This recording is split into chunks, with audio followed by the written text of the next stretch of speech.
నమస్కారం ఘంటారావానికి స్వాగతం. ముందుగా ప్రధాన అంశాలు. మహానాడు వేడుక విజయవంతంపై నేతలు హర్షం. తీర్మానాల అమలు దిశగా ప్రభుత్వం కృషి చేస్తుందని వెల్లడి.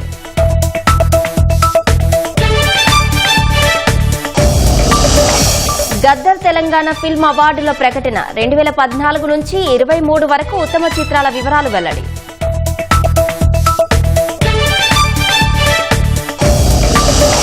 నందమూరి బాలకృష్ణకు ఎన్టీఆర్ నేషనల్ ఫిల్మ్ అవార్డు. సుకుమార్కు బిఎన్ రెడ్డి సినిమా అవార్డు.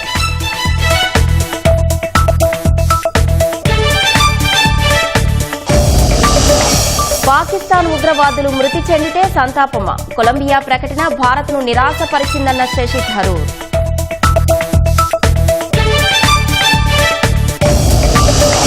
సుంకాల అమలుపై మరో కోర్టులో ట్రంప్నకు అనుకూల తీర్పు. స్పందన తెలియజేసేందుకు పిటిషనర్లకు జూన్ 5 వరకు సమయం.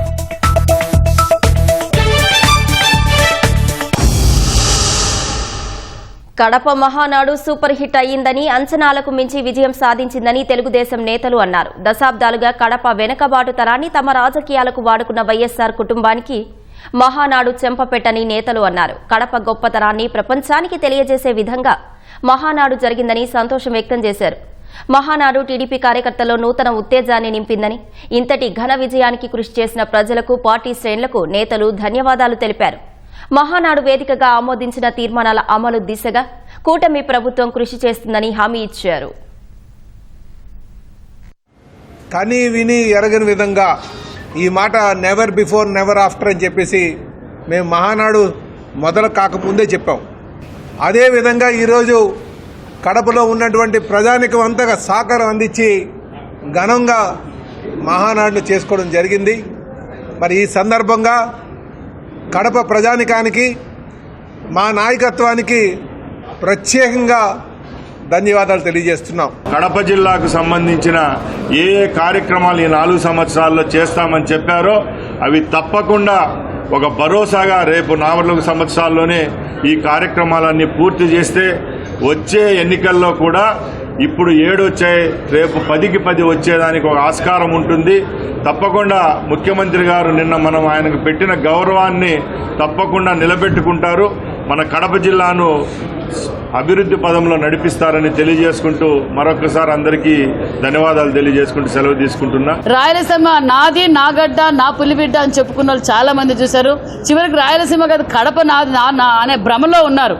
ఎలక్షన్ల తర్వాత 10లో 7 సీట్లు తెలుగుదేశం ఎన్డీఏ ప్రభుత్వం గెలిచినా ఇంకా అదే భ్రమలో ఉన్నాడు. నిన్నటి రోజు నుంచి ఆయనకి భ్రమ చిమితించి ఏం మాట్లాడుతున్నారో కూడా జగన్మోహన్ రెడ్డికి అర్థం కాలేదు. రక్తం ఏరే పారిన చోట ప్రతి ఒక్కరూ కలం పెట్టుకోవాలి, సాఫ్ట్వేర్ ఇంజనీర్లు కావాలి, అన్ని రంగాల్లో ఉండాలి, ప్రతి ఒక్కరూ ఎంటర్ప్రైనర్ కావాలనేదే ముఖ్యమంత్రి గారి లక్ష్యం. రాష్ట్రంలో మొట్టమొదటిగా కడప టాప్అప్ కూడా ఇక్కడి నుంచే మొదలైంది. మరి చాలా సంతోషం, ఎందుకంటే రాయలసీమలో ఈ ప్రోగ్రాం సక్సెస్ కావడం. విశాఖలో తెలుగు ఫిలిం ఛాంబర్ సభ్యులు కీలక సమావేశం నిర్వహిస్తున్నారు. దీనికి సంబంధించిన వివరాలు మా ప్రతినిధి ఆదిత్య పవన్ ప్రత్యక్ష ప్రసారం ద్వారా అందిస్తారు.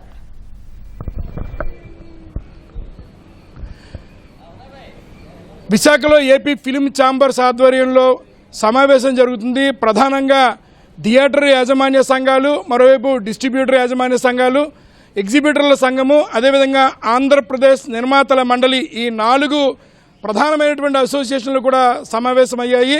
ముఖ్యంగా నిర్మాతలు స్రవంతి రవికిషోర్, అశోక్ కుమార్, సి కళ్యాణ్, ఇతర ప్రముఖ నిర్మాతలంతా కూడా ఇందులో ఈ సమావేశంలో పాల్గొన్నారు. విశాఖపట్నంతో పాటు ఇతర ఉత్తరాంధ్ర జిల్లాలకు చెందినటువంటి థియేటర్ యాజమాన్యులు, ప్రముఖ ఎగ్జిబిటర్లు కూడా ఈ సమావేశంలో పాల్గొన్నారు.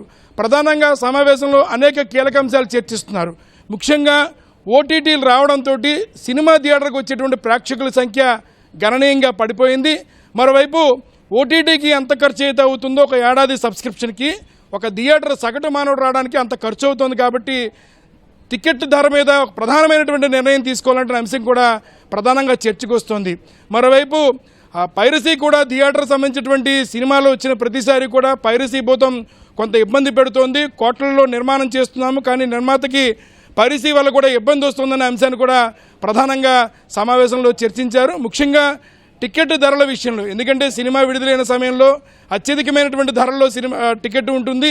ఒక వారం 10 రోజులు థియేటర్ నడుస్తుంది. తర్వాత థియేటర్ల యాజమాన్యానికి కొంత ఇబ్బంది ఉందనేటువంటి ప్రధానమైన అంశాన్ని థియేటర్ చెందినటువంటి యాజమాన్యాలు వ్యక్తపరుస్తున్నాయి. ఎగ్జిబిటర్లు కూడా, డిస్ట్రిబ్యూటర్లు కూడా అదే అంశాన్ని ప్రస్తావిస్తున్నారు. కాబట్టి వీటన్నిటి మీద కూడా ఒక కూలంకషంగా చర్చించి ఒక కమిటీని నియామకం చేసుకుని నిర్ణయించుకుని ఆ కమిటీ పేర్లను సూచించి ప్రభుత్వానికి అందించాలి.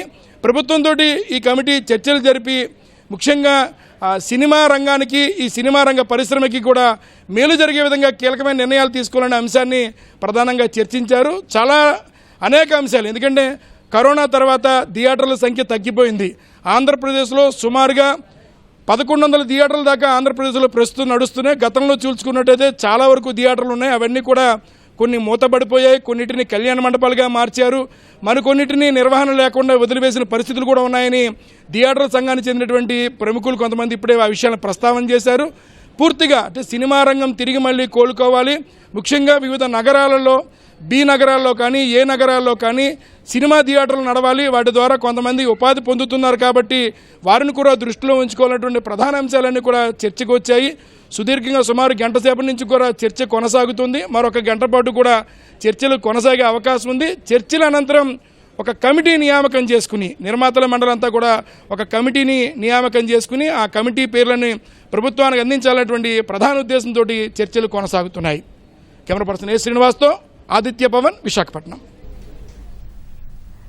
ధన్యవాదాలు ఆదిత్య పవన్. మద్యం కుంభకోణం కేసులో రాజకేశ్ రెడ్డి, ధనుంజయ రెడ్డి, కృష్ణమోహన్ రెడ్డి, గోవిందప్పలను కస్టడీలోకి తీసుకున్న సిట్ అధికారులు తొలుత వైద్య పరీక్షల నిమిత్తం విజయవాడ ప్రభుత్వ ఆసుపత్రికి తరలించారు.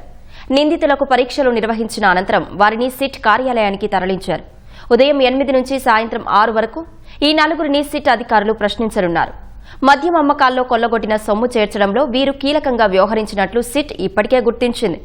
ఈ నేపథ్యంలో మద్యం కుట్రకు రూపకల్పన, అమలు, ముడుపుల వసూలులో పాత్రపై ఆధారాలు సేకరించనుంది. నలుగురి పాత్రపై ఇప్పటికే కొన్ని కీలక ఆధారాలను సేకరించిన దర్యాప్తు అధికారులు వాటి ఆధారంగా నేడు మరింత లోతుగా వివరాలు రాబట్టనున్నారు. కడప జిల్లా పులివెందుల్లో టీడీపీ ఫ్లెక్సీలు చించివేసిన వైసీపీ నాయకులపై కేసు నమోదు చేశారు. ఘటనకు బాధ్యులైన 15 మంది వైసీపీ నేతలను గుర్తించి కేసు పెట్టారు. ఇందులో అవినాష్ రెడ్డి, పిఏ రాఘవరెడ్డిని A1గా పులివెందుల అర్బన్ పోలీసులు చేర్చారు. A5 నిందితుడిగా పులివెందుల మున్సిపల్ చైర్మన్ వరప్రసాద్ పేరు చేర్చారు. త్వరలోనే విచారణ జరిపి చర్యలు తీసుకుంటామని పోలీసులు తెలిపారు. ప్రకాశం జిల్లా అర్ధవీడు మండలంలో పెద్ద పులి సంచారం ప్రజలకు కంటి మీద కునుకు లేకుండా చేస్తోంది. పాపినేనిపల్లి అటవీ ప్రాంతంలో పులి సంచరిస్తుందనే వార్తలతో ప్రజలు ఆందోళన వ్యక్తం చేస్తున్నారు. నారాయణపల్లెలో ఓ రైతుకు చెందిన ఆవును అటవీ ప్రాంతంలోకి విడిచిపెట్టగా పెద్ద పులి దాడి చేసి చంపినట్లు చెబుతున్నారు. దీంతో రంగంలోకి దిగిన అటవీ శాఖ అధికారులు పెద్ద పులి సంచారంపై నిఘా పెట్టారు. పులి కదలికలను ట్రాప్ కెమెరాల ద్వారా గుర్తించే పనిలో పడ్డారు. కొన్నాళ్లుగా అర్ధవీడు ప్రాంతంలో పెద్ద పులి సంచారం ప్రజలను ఆందోళనకు గురిచేస్తుందని చెబుతున్నారు. తెలంగాణ గద్దర్ సినీ అవార్డులను ప్రకటించారు. 2014 నుంచి 2023 వరకు ఉన్న ఉత్తమ చిత్రాలను వెల్లడించింది.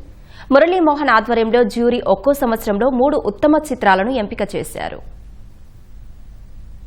2014వ సంవత్సరం అండి best film run Raja run, second best film Pathashala, third best film Alludu Seenu. అలాగే 2015 first best film Rudhramadevi, second best film Kanche, third best film Srimanthudu. 2016లో first best film Shatamanam Bhavati, second best film Pelli Choopulu, third best film Janatha garage. అలాగే 2017లో first best film Baahubali conclusion, second best film Fidaa, third best film Ghazi. అలాగే 2018లో first best film Mahanati, second best film Rangasthalam. 2019లో first best film Maharshi, second best film Jersey, third best film Mallesham. అలాగే 2020లోకి వచ్చేటప్పటికి first best film Ala Vaikunthapurramuloo, second best film colour photo, third best film middle class melodies. 2021లో first best film RRR, second best film Akhanda, third best film Uppena. 2022లో first best film Sita Ramam, second best film Karthikeya 2, third best film Major. Special jury award ప్రజాకవి Kaloji. June 14న హైదరాబాద్ హైటెక్స్లో గద్దర్ సినీ పురస్కారాల ప్రధాన ఉత్సవం నిర్వహించనున్నట్లు FTC chairman Dil Raju వెల్లడించారు. ఉత్తమ చిత్రాలతో 6 ప్రత్యేక అవార్డులను జ్యూరీ ఎంపిక చేసినట్లు మురళీమోహన్ వెల్లడించారు. ప్రజాకవి కాళోజీకి స్పెషల్ జ్యూరీ అవార్డు, బాలకృష్ణకు ఎన్టీఆర్ నేషనల్ ఫిలిం అవార్డు తదితరాలు ప్రకటించారు. స్పెషల్ అవార్డ్స్ అని చెప్పి 6 అవార్డులను ఎంపిక చేయడం జరిగింది. ఈ అవార్డులో first award NTR national award. ఇది నందమూరి బాలకృష్ణ గారికి ఎన్టీఆర్ గారి అవార్డు ఇవ్వడం జరిగింది. Next BN Reddy film award for Telugu film director. Shri Sukumar ఆయన బెస్ట్ డైరెక్టర్. విజయ్ దేవరకొండకి కాంతారావు గారు అవార్డు ఇస్తున్నాం. అలాగే రఘుపతి వెంకయ్య ఫిల్మ్ అవార్డు. ఇది అదర్ దాన్ ఫిల్మ్ ఆర్ట్స్ అంటే కేటగిరీలో ఫిల్మ్ ఆర్టిస్ట్ కాకుండా అదర్ వాళ్ళకి. దీనిలో ప్రముఖ రచయిత ఎండమూరి వీరేంద్రనాథ్ గారికి ఈ అవార్డు సెలక్షన్ జరిగింది. ఇది అవార్డుల యొక్క వివరాలు. అల్లూరు జిల్లా పాడేరు జిల్లా కేంద్రం బక్కల పనుకుమెట్ట ప్రాంతంలో నీటి సమస్యతో జనం ఇబ్బంది పడుతున్నారు.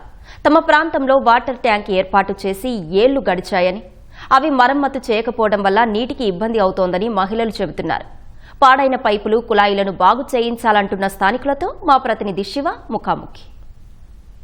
పాడేరు నడిబొడ్డునున్నటువంటి బక్కల పనుక మెట్ట వద్ద ఉన్నాము. ప్రస్తుతానికి ఇక్కడ నీటి సమస్యతో అల్లాడుతున్నారు. ఈ కొండ అంతా కూడా ఎక్కువగా రాళ్లతో కూడుకుని ఉండడం వలన ఎవరికి కూడా నీరు పడలేనటువంటి పరిస్థితి ఇక్కడ మనం చూస్తున్నాము. ఎన్నో ప్రతి ఇంటికి కూడా కనెక్షన్స్ కనిపిస్తున్నాయి, కానీ ఎవరికి చుక్క నీరు అందలేనటువంటి పరిస్థితి. పైన ఉన్నటువంటి ట్యాంక్ ఎప్పటికో నెలల తరబడి రావడం వల్ల వీళ్ళు ప్రతి ఒక్కరికి కూడా కనెక్షన్స్ ఉన్నప్పటికీ కూడా నీటి సౌకర్యం లేదు. మనం ఎక్కడో మారుమూల కొండల్లో చూస్తారో లేదు, ఇప్పుడు మనం చూస్తున్నాము ఓట నీరు అనేది వీళ్ళే తైలించుకున్నారు. పైనుంచి వచ్చినటువంటి కొండల్లో ఓట కానీ ఇక్కడ పక్కన ఉన్నటువంటి మురుగు సౌకర్యం కూడా ఇందులో చేరేటటువంటి అవకాశం ఉంది. గేట్కి ఎదురుగా మాకు 80-90 ఇల్లులు ఉన్నాయి. వాటర్ అయితే మాకు లేదు. సొంత ఇల్లులు ఉన్న వాళ్ళు కూడా ఇల్లు ఖాళీ చేసుకుని వెళ్ళిపోవాలని పరిస్థితి వచ్చిందండి. మాకు ఎటు దారి మోసుకోవడానికి లేదు, ఉండడానికి లేదు. మాకు ఇల్లు కాలువలు కానీ ఒక డ్రైనేజ్ కానీ ఏమీ లేదు సార్. మాకు ఏదో విధంగా మాకు డ్రైనేజీ, కాలువలు, లైటింగ్ లేదు. ప్లస్ నీళ్లు కూడా చాలా ఇబ్బంది అండి. 400 అడుగులు తీసారండి, అయినా నీళ్ళు చుక్క పడలేదు. అధికారుల కాడికి వెళ్ళాం, ఆఫీసుల కాడికి వెళ్ళాం, ఎమ్మెల్యే దగ్గరికి వెళ్ళాం, ఎట్టి అలసిపోయాం. సందులో కూడా పెట్టామండి, అయినా మా దిక్కు చూడలేదు ఎవరు. మోటార్లు వస్తాయి, పైపులు పోయాయి అని అదే సాగు చెప్తున్నారు. దాని విధంగా మాకు ఏదైనా ఏర్పాటు చేసి పెట్టి మాకు ఏదో లాగా వాటర్ వచ్చేలా చేసి పెట్టండి సార్. ఇది బక్కలపంక్ ఏరియా సార్, కాలేజ్ ఎదురుగాన నీటి సమస్య చాలా ఎక్కువగా ఉంది. ఇక్కడ పైపులు వేసేసా అవన్నీ కూడా కన్నాలే. నీరంతా డౌన్కి వెళ్ళిపోతుంది, నీరు నిలబడటం లేదు. మాకు ఇదంతా మోటార్ పడదు, తీయించుకుందామన్నా. ఇక్కడ ఊట నీరు అది పట్టుకోవడం, పురుగుల నీళ్ళు అయినా. ఇక్కడ డ్రైనేజీ, కాలువలు ఏవి కూడా మాకు లేవు. పంచాయతీ నీరు అయితే ఎప్పుడు వస్తుందో ఎప్పుడు రాదో మాకు తెలియదు. ఎప్పుడు చూడు మోటార్ రిపేరు అంటున్నారు, ఎప్పుడు వస్తుందో తెలియదు. ఏవి నీరు అన్నది కూడా మాకు తెలియదు. మొత్తానికి ఏరియాకి అంతటికి అదే దిక్కయింది. మంచి నీరో చెడు నీరో మరి మాకు తెలియదు. వర్షం పడితే ఆ నీరు వస్తుంది సార్, ఊట నీరు వస్తుంది సార్. అది మంచిగా చెడో మాకు తెలియదు. ఆ నీరు స్టాక్ పెట్టుకొని మేము నెలల పొడుగును వాడుకోవడం సార్. దురదలు పిల్లలకి ఎవరికి కూడా ఆరోగ్యాలు కూడా బాగోటం లేదు. బక్కలపంక మెట్లో వాటర్ ఇబ్బందిగా ఉందండి. ఇక్కడ ట్యాంకర్ వస్తుంది కానీ పైన రావట్లేదు. అది ఎప్పుడు వస్తుందో తెలియట్లేదు, చాలా ఇబ్బందిగా ఉంది. వాటర్ రాదండి, ఒక్కోసారి వస్తుంది. కొంతమందికి వాటర్ అవైలబుల్గా ఉంటుంది, కొంతమందికి ఉండదు. నీళ్ళు వస్తాయి కదండి, ఎన్ని పైపులు వేసినా వాటర్ వస్తేనే, లేకపోతే లేదు. ఒక్కోసారి వస్తే పట్టుకుంటున్నాము, లేకపోతే అక్కడ బోర్ ఉంటుంది, అక్కడ పైకి వెళ్ళాలంటే అది కూడా పాడైపోయింది. చేయిస్తామంటున్నారు కానీ రెస్పాన్స్ ఇవ్వట్లేదండి. మాకైతే వాటర్ చాలా ఇబ్బందిగా ఉంది. డ్రైనేజ్ వ్యవస్థ లేదు, ఒక విధి విధానమైనటువంటి రహదారి కానీ ఎటువంటి సౌకర్యం లేకపోవడం వల్ల చాలా దుర్గంధమైనటువంటి పరిస్థితుల్లో నీరు లేక అల్లాడుతున్నామని మనకు తెలియజేస్తున్నారు. అల్లూరు సీతారామరాజు జిల్లా పాడేరు నుంచి శివ, ఈటీవీ న్యూస్. రెక్కాడితే గాని డొక్కాడని పరిస్థితి ఆ కుటుంబానిది. ఉన్న ఊరిలో ఉపాధి అవకాశాలు లేక విజయవాడకు వచ్చి జీవిస్తున్నారు. అలాంటి పేద కుటుంబంలో జన్మించిన ఆ యువతి పుట్టుకతోనే 100% శాశ్వత దివ్యాంగురాలు. 25 ఏళ్ల వయసు దాటినా ఇంకా పసిబిడ్డ మాదిరిగా తల్లిదండ్రులు సాకాల్సిన పరిస్థితి. సాయం కోసం దీనంగా వేడుకుంటున్నారు.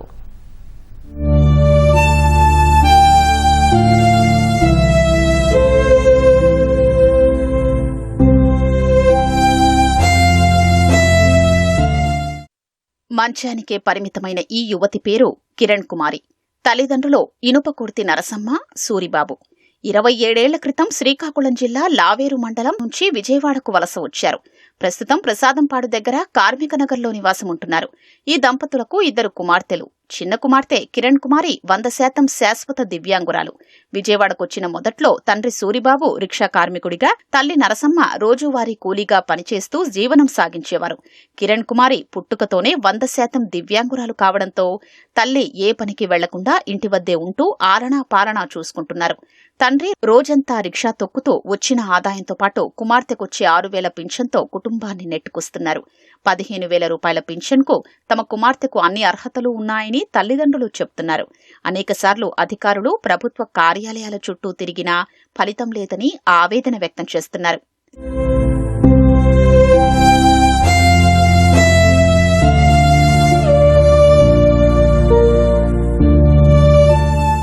మా పాప ఇనపగుర్తి కిరణ్ కుమార్, చిన్న పాప.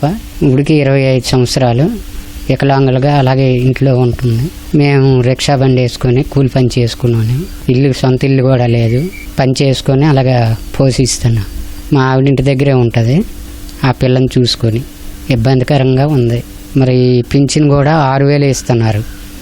ఈ 15,000 అన్నారని 2 సార్లు మేము ఇబ్బంది పడి హాస్పిటల్కి తీసుకెళ్ళాం. కానీ అక్కడ కూడా డాక్టర్లు ఏమి చెప్పలేదు. పంచాయతీ ఆఫీస్లో కూడా కార్డు ఇచ్చారు. దాన్ని పట్టుకొని వెళ్ళా వాళ్ళు టైం ఉందన్నారు. గవర్నమెంట్ హాస్పిటలే కానీ ప్రైవేట్ హాస్పిటల్ మేము ఇప్పుడు తీసుకెళ్ళలేదండి. ఎందుకంటే స్వామత లేక గవర్నమెంట్ హాస్పిటలే చూపించాం. దాని గురించి ఈ పిల్ల గురించి ఏదైనా ప్రభుత్వం చూసి మాకు సహాయం చేస్తారేమని మేము విజ్ఞప్తి చేస్తున్నాం. తమ కుమార్తెకు చిన్న మెదడు ఎదుగుదల లేక ఏ అవయవమూ సరిగా పనిచేయటం లేదని తల్లి నరసమ్మ తెలిపారు.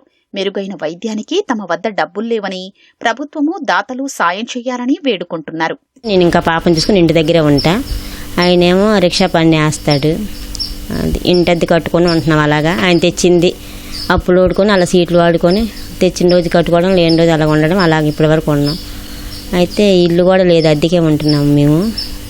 ప్రభుత్వం మాకు ఏదైనా ఇల్లు ఉండడానికి కొంచెం ఇల్లు ఇచ్చి పింఛని కూడా పెంచుతామని అన్నారు. కానీ ఆ పాపని చూసి ఎప్పుడో పెంచవలసి అంట, కానీ ఇప్పటి వరకు పెంచలేదు. ఇప్పుడైనా 15,000 అంటున్నారు కాబట్టి ఆ పిల్లకి ఏదైనా 15,000 ఇస్తే నేను ఇంటికాడ ఉంటాను కాబట్టి ఏదైనా ఇంటికాడ ఉండి చేసుకోవడానికి ఏదైనా స్వామత కొట్లు కానీ ఏవైనా ఇస్తారేమని ప్రభుత్వాన్ని అడుగుతున్నాను. రెక్కాడితే గాని డొక్కాడిన కుటుంబంలో పుట్టింది కిరణ్ కుమారి. వయసు అయితే 25 అయినప్పటికీ మొత్తం శరీరంలో ఈ పార్ట్ కూడా పనిచేయదు. ఎవరిని గుర్తుపట్టే పరిస్థితి కూడా ఉండదు. కేవలం వాళ్ళ తల్లిదండ్రులను మాత్రమే గుర్తుపడుతుంది. శరీరంలో చిన్న మెదడు పనిచేయకపోవడంతో శాశ్వత దివ్యాంగురాలుగా ఉంది. ఈమెకి ప్రభుత్వం 6,000 రూపాయలు పింఛన్ ఇస్తుంది. అది 15,000 రూపాయలుగా ఇవ్వాలని చెప్పేసి దానికి అన్ని అర్హతలు ఉన్నాయని చెప్పేసి తల్లిదండ్రులు చెబుతున్నారు. అదేవిధంగా దాతలు ఎవరైనా తమకు ఆర్థికంగా సాయం చేస్తే మంచి వైద్యం అందించడానికి, తర్వాత వాళ్ళ కుటుంబ పోషణ కూడా తోడుగా ఉంటుందని చెప్పేసి విజ్ఞప్తి చేస్తున్నారు. కెమెరామెన్ భాస్కర్తో కనకారావు, ఈటీవీ న్యూస్, విజయవాడ నుంచి. ఇతర దేశాలపై సుంకాల విధింపు అంశంలో అమెరికా అధ్యక్షుడు డొనాల్డ్ ట్రంప్నకు మరో కోర్టులో ఊరట లభించింది. సుంకాల అమలును నిలిపివేస్తూ ఇటీవల యుఎస్ ట్రేడ్ కోర్టు నిలుపుదల చేయగా దాన్ని వ్యతిరేకిస్తూ US court of appeals for federal సర్క్యూట్లో ట్రంప్ యంత్రాంగం అప్పీలు దాఖలు చేసింది. విచారణ జరిపిన న్యాయస్థానం ట్రేడ్ కోర్టు ఇచ్చిన తీర్పుపై తాత్కాలిక స్టే విధించింది. ఫలితంగా సుంకాల అమలు కోసం ట్రంప్నకు మార్గం సుగమమైంది. ఈ అంశంలో జూన్ 5లోగా పిటిషనర్లు, జూన్ 9లోగా ప్రభుత్వం స్పందన తెలియజేయాలని నిర్దేశించింది. ఆపరేషన్ సింధూర్ సమయంలో పాక్లో ప్రాణాలు కోల్పోయిన వారికి కొలంబియా ప్రభుత్వం సంతాపం తెలపడాన్ని కాంగ్రెస్ నేత శశి థరూర్ తప్పుపట్టారు. ఉగ్రవాద దాడుల బాధితులపై సానుభూతి వ్యక్తపరచకుండా భారత దాడుల్లో పాక్లో చనిపోయిన వారికి కొలంబియా సంతాపం తెలపడం తమను నిరాశపరిచిందన్నారు. ఉగ్రవాదంపై పాక్ విధానాన్ని ఎండగట్టేందుకు భారత పార్లమెంటరీ అఖిలపక్ష ప్రతినిధి బృందాలు పలు దేశాల్లో పర్యటిస్తున్నాయి. శశి థరూర్ బృందం కొలంబియా వెళ్లింది. ఈ సందర్భంగా మాట్లాడిన శశి థరూర్ భారత్ తమ ఆత్మరక్షణ హక్కును మాత్రమే వినియోగించుకుందన్నారు. ఆపరేషన్ సింధూర్కు దారితీసిన పరిస్థితులను గురించి కొలంబియా ప్రభుత్వంతో వివరంగా మాట్లాడేందుకు సిద్ధంగా ఉన్నామన్నారు. కొలంబియా కూడా అనేక ఉగ్ర దాడులను ఎదుర్కొందని వారికి గుర్తు చేశారు. పహల్గాం దాడి వెనుక పాక్ ప్రాయోజిత ఉగ్రవాదం ఉందనడానికి భారత్ వద్ద ఖచ్చితమైన ఆధారాలున్నాయని థరూర్ వెల్లడించారు.